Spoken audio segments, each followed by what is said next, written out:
Bagaimana sih sejarah dan perjalanan pemberontakan di Papua?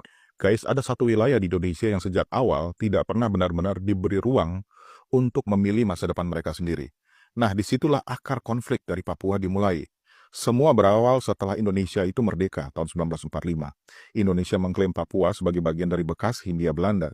Tapi Belanda itu punya rencana lain. Mereka ingin supaya Papua itu dipersiapkan sebagai negara sendiri. Nah, konflik ini akhirnya dibawa ke meja internasional dan menghasilkan perjanjian New York pada tahun 1962, di mana Papua itu diserahkan ke PBB, lalu diserahkan ke Indonesia. Tapi guys, masalahnya belum selesai.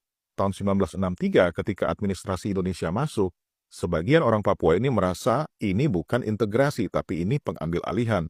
Nah, disitulah lahir organisasi Papua Merdeka atau UPM. 2 tahun kemudian, pada tahun 1965, pecah pemberontakan bersenjata pertama di Manokwari, dipimpin oleh Ferry Awom. Lalu pada tahun 1969 dilakukanlah Papera, penentuan pendapat rakyat. Hasilnya, Papua bergabung dengan Indonesia. Tapi prosesnya yang hanya melibatkan 1.025 wakil, sampai hari ini dianggap cacat oleh kelompok pro-kemerdekaan ini. Nah, pada tahun 1971, konflik itu makin mengeras ketika tokoh OPM, Seth Rumkorem, memproklamasikan Republik Papua Barat dari markas Vitoria di hutan Papua. Nah, sejak saat itu,